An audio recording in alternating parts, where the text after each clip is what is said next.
Varicose veins కి సరైన చికిత్స కోసం సంప్రదించండి ఎవిస్ హాస్పిటల్.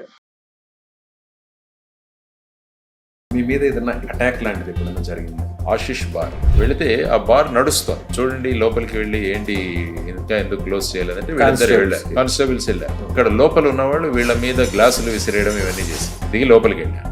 నలుగురు ఉన్నారు, అందులో ఇద్దరు చాలా గట్టిగా మాట్లాడుతున్నారు, ఆర్గ్యూ చేస్తున్నారు. సో వీళ్ళందరినీ పట్టుకొచ్చాం, బయటికి పట్టుకొచ్చి బండిలో వేసి బయలుదేరి వెళుతున్నప్పుడు సడన్ గా చెవి పక్క నుంచి అని ఒక సౌండ్ వచ్చింది. బుల్లెట్ చూడగానే ముందున్న గ్లాసు విరిగిపోయి పడింది. అప్పుడు సడన్ గా వెనక్కి తిరిగి చూస్తే ఇందులో మెయిన్ ఎవరైతే ఉన్నాడో అతని చేతిలో ఒక చిన్న పిస్టల్, దాంతో ఫైర్ చేసి జీప్ ఆపేసి అక్కడ వీళ్ళిద్దరిని సర్చ్ చేసాం. ఇతని దగ్గర పిస్టల్, లోపల కొన్ని రౌండ్స్ కూడా దొరికి, ఇంకొక అతని దగ్గర ఒక రాంపురి నైఫ్ అని దొరికి. సో వీళ్ళిద్దరు ఎవర్రా బాబు అంటే కానిస్టేబుల్స్ కూడా కొత్త వాళ్ళు. సో వాళ్ళు కూడా మాకు తెలియదు సార్ ఈ విధంగా జరిగింది అనేసరికి మా ఇన్స్పెక్టర్లు నైట్ రౌండ్ లో ఉన్న వాళ్ళంతా వచ్చి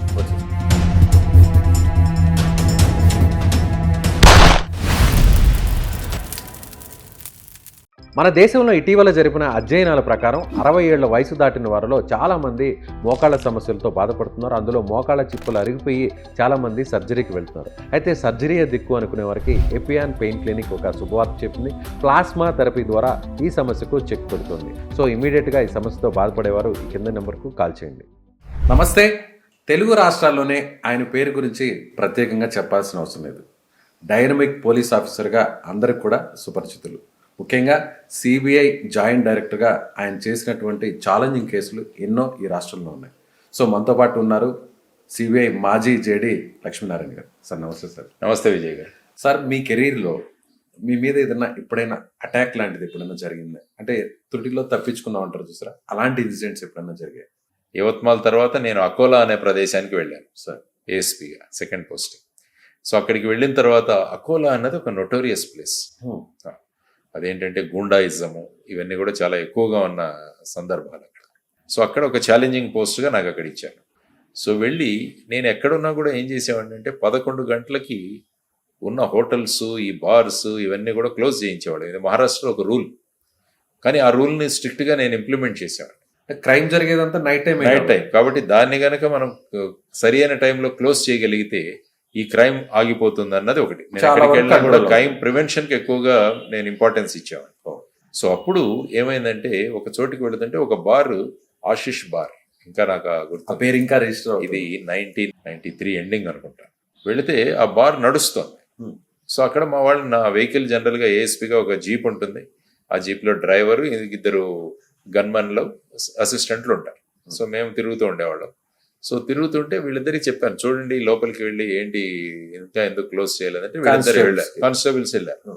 వాళ్ళు వెళితే అక్కడ లోపల ఉన్నవాళ్ళు వీళ్ళ మీద గ్లాసులు విసిరేయడం ఇవన్నీ చేశారు. బార్లో ఉన్నవాళ్ళు అంటే మద్యం సేవిస్తున్నవాళ్ళు. అప్పుడు వీళ్ళిద్దరు వచ్చి నాకు చెప్పారు, సరే ఈ విధంగా అయింది అంటే సరే అని నేను దిగాను. దిగి లోపలికి వెళ్ళాను. లోపలికి వెళ్ళిన తర్వాత అక్కడ ఒక నలుగురు ఉన్నారు, అందులో ఇద్దరు చాలా గట్టిగా మాట్లాడుతున్నారు, ఆర్గ్యూ చేస్తున్నారు మీతో కూడా. ఎందుకంటే వాళ్ళకి తెలీదు మద్యం దీంట్లో ఉన్నారు. ఏఎస్పీ వచ్చారన్న భయం కూడా లేదు. అంటే ఏముంది, ఇంకా వాళ్ళు తర్వాత నాకు తెలియదు వాళ్ళు ఎవరు. సరే యూనిఫామ్ లో ఉన్నారు, నేను యూనిఫామ్ లో ఉన్నాను. ఏఎస్పీ షిప్ లో ఎవ్రీడే మేము నైట్ కాదు యూనిఫామ్ లోనే ఉండేవాళ్ళం, మార్నింగ్ నుంచి నైట్. సో వీళ్ళందరినీ పట్టుకొచ్చాం, బయటికి పట్టుకొచ్చి బండిలో వేసాం, జీప్ లో వేసి కూర్చోబెట్టాం. సరే పోలీస్ స్టేషన్ కి తీసుకెళ్ళిన తర్వాత మీరే పట్టుకొచ్చారు సార్? సింగం సినిమాలో ఆ స్టైల్లో. అదే చెప్పాను కదా, ఇనీషియల్ డేస్ లో ఏఎస్పీ షిప్ లో ఇది ఉంటది. అది కాకుండా నా పోలీస్ కానిస్టేబుల్స్ ని వీళ్ళు ఈ విధంగా ట్రీట్ చేశారు, అదొక కోపం ఉంది. లోపల ఫైర్ అలాగే ఉంచి వాళ్ళని పట్టుకొచ్చి బండిలో ఎక్కేసాం. ముగ్గురం కలిసి, డ్రైవర్ కూడా వచ్చాడు, నలుగురం కలిసి బండిలో ఎక్కించుకొని వెళ్తూ నేను ముందు కూర్చున్నాను మామూలుగా జీప్ లో. తర్వాత మా ఇద్దరు కానిస్టేబుల్ వీళ్ళిద్దరిని కూర్చోబెట్టి ఒక కానిస్టేబుల్ పక్కన కూర్చొని పోలీస్ స్టేషన్ దగ్గరలోనే ఉన్నది రామదాస్ పేట అని, అక్కడికి బయలుదేరి వెళుతున్నప్పుడు సడన్ గా చెవి పక్క నుంచి అని ఒక సౌండ్ వచ్చింది. బుల్లెట్ అంటే నాకేం తెలియలేదు. చూడగానే ముందున్న గ్లాసు విరిగిపోయి పడింది. అంత మీ ముందున్న గ్లాస్ ఉంటది కదా జీప్ కి, ఆ గ్లాస్ పడిపోయేసరికి వెంటనే డ్రైవర్ ఆపాడు.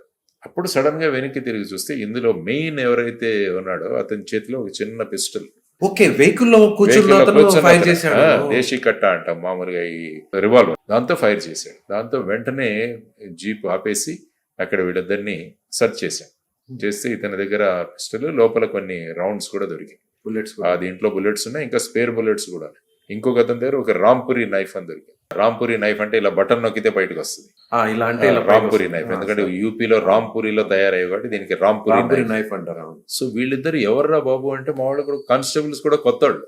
సో వాళ్ళు కూడా మాకు తెలియదు సార్ అన్నారు. సరే అని ఇంకా పోలీస్ స్టేషన్కి తీసుకెళ్తే ఈ వైర్లెస్ లో మెసేజ్ ఇచ్చేసాడు వెంటనే, ఈ విధంగా జరిగింది అనేసరికి మా ఇన్స్పెక్టర్లు నైట్ రౌండ్ లో ఉన్న వాళ్ళంతా వచ్చి వీళ్ళిద్దరిని చూస్తారు, వీళ్ళు మోస్ట్ నోటోరియస్ గుండా సార్ ఇక్కడ. అప్పుడు నాకు తెలియదు ఈ విధంగా ఈ విషయం అన్నది. అదే చార్జ్ తీసుకుని అప్పుడే ఒక 1 వీక్ అయింది అంతే. సో ఆ తర్వాత వీళ్ళ హిస్టరీ తీస్తే ఒకతని మీద 32 కేసులు ఉన్నాయి.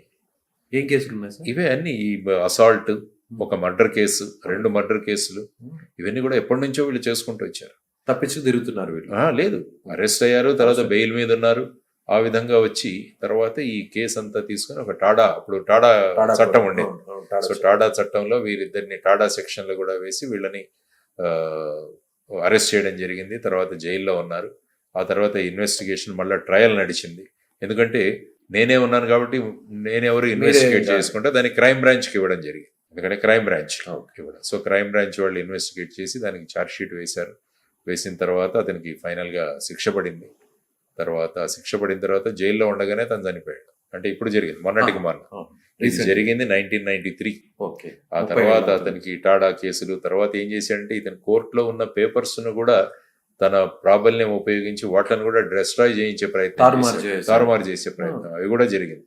కాబట్టి మళ్ళా కేసు మొత్తం మళ్ళా రీకన్స్ట్రక్ట్ చేయాల్సి వచ్చింది. తర్వాత నేను అడిషనల్ డీజీగా ఉన్నప్పుడు వెళ్ళి సాక్ష్యం ఇచ్చాను.